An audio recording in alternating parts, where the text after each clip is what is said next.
Assalamualaikum warahmatullahi wabarakatuh. Perkenalkan, saya Antika Imaratul Umah, siswa dari SMKN Negeri 1 Kuningan, jurusan Agribisnis Tanaman Pangan dan Hortikultura. Di sini, saya akan menjelaskan tentang demokrasi dan pertanyaan-pertanyaan lainnya.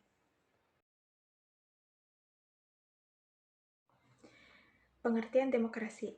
Demokrasi adalah sistem penyelenggaraan kekuasaan yang dilakukan dari rakyat, oleh rakyat, dan untuk rakyat.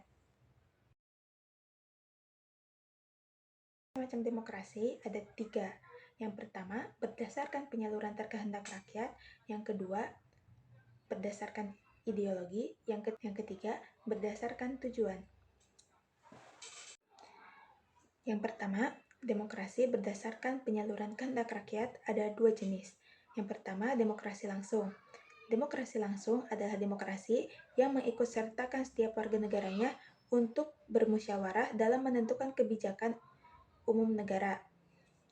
Yang kedua, demokrasi tidak langsung. Demokrasi tidak langsung merupakan demokrasi yang dilaksanakan melalui sistem perwakilan. Demokrasi ini diterapkan atas pertimbangan kenyataan suatu negara dengan jumlah penduduk yang besar, wilayah yang luas, dan permasalahan yang semakin kompleks. Jenis-jenis demokrasi berdasarkan prinsip ideologi itu ada 3.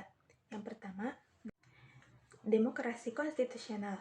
Demokrasi konstitusional adalah demokrasi yang berlandaskan pada kebebasan atau individualisme. Demokrasi ini disirikan dengan kekuasaan pemerintah yang terbatas dan tidak diperkenankan banyak campur tangan dan bertindak sewenang-wenang terhadap warganya. Yang kedua, ada demokrasi rakyat. Demokrasi rakyat atau bisa juga disebut demokrasi proletar merupakan salah satu jenis demokrasi yang berhaluan Marxisme-Komunisme. Demokrasi ini menginginkan kehidupan tanpa adanya kelas sosial. Yang ketiga, demokrasi Pancasila. Demokrasi Pancasila merupakan demokrasi yang berlaku di Indonesia. Demokrasi ini bersumber dari tatanan nilai sosial dan budaya yang berasaskan musyawarah untuk mufakat. Demokrasi ini juga mengutamakan kepentingan yang berimbang. Yang ketiga, berdasarkan tujuan. Berdasarkan tujuan ada 3 jenis. Yang pertama, demokrasi formal. Demokrasi formal adalah demokrasi yang menjunjung tinggi persamaan dalam bidang politik. Yang kedua, demokrasi material. Demokrasi material adalah demokrasi yang fokus pada upaya untuk menghilangkan perbedaan dalam bidang ekonomi, di mana persamaan dalam bidang politik kurang diperhatikan. Yang ketiga, ada demokrasi gabungan. Macam-macam demokrasi selanjutnya adalah demokrasi gabungan yang dianut oleh negara-negara non-blok. Demokrasi gabungan berada di jalur tengah, yakni mengambil kebaikan dan membuang keburukan dari demokrasi formal dan demokrasi material.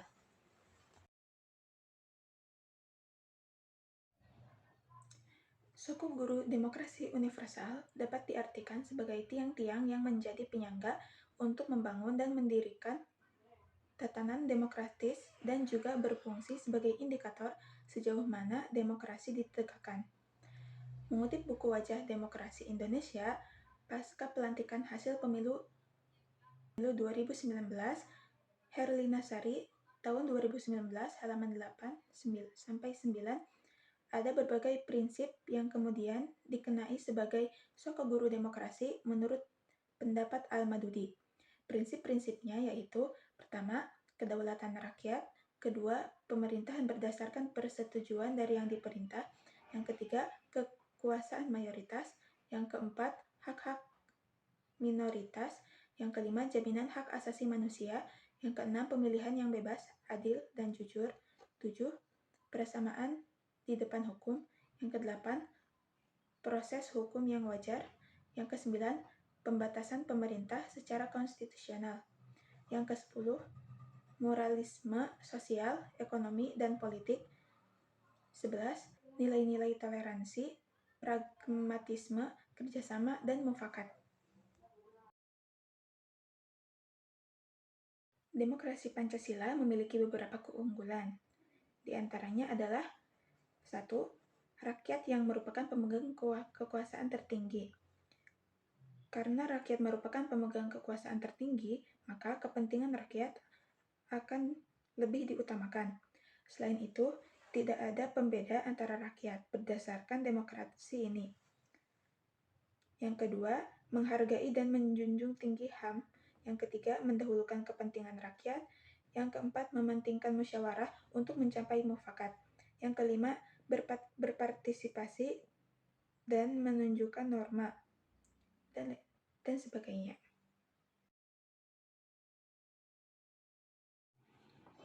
Bukti negara Indonesia adalah negara demokratis secara normatif, yaitu pertama, Pancasila sebagai filsafat politik yang mendasari konstitusi menyatakan bahwa kedaulatan rakyat merupakan prinsip utama negara ini. Kedaulatan rakyat ini mencerminkan esensi demokrasi, yaitu kekuasaan berada di tangan rakyat.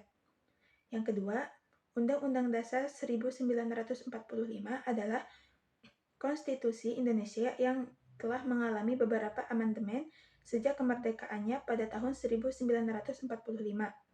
Konstitusi ini menyatakan bahwa negara Indonesia adalah negara hukum dan bernegara demokrasi, di mana kekuasaan berada di tangan rakyat. Yang kedua, bukti bahwa negara Indonesia adalah negara yang demokratis secara empirik. Yang pertama, sejak reformasi pada tahun 1998, Indonesia telah konsisten mengadakan pemilihan umum secara langsung dan bebas untuk memilih presiden, anggota legislatif, dan penguasa daerah. Yang kedua, media massa di Indonesia relatif bebas dan beragam. Berbagai stasiun televisi, surat kabar, dan portal berita online memberikan ruang bagi pandangan dan pendapat yang beragam.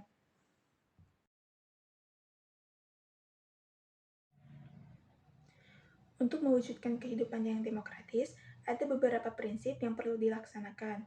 Di antaranya, yang pertama, jaminan hak asasi manusia. HAM merupakan hak yang melekat pada setiap individu tanpa memandang kebangsaan, jenis kelamin, atau etnis. Yang kedua, kebebasan mengeluarkan pendapat dan berserikat. Setiap orang berhak untuk berkumpul dalam suatu organisasi dan melakukan perjuangan untuk mendapatkan haknya, yang berdasarkan konstitusi. Konstitusi merupakan pedoman, panduan, dan dasar untuk penyelenggaraan negara.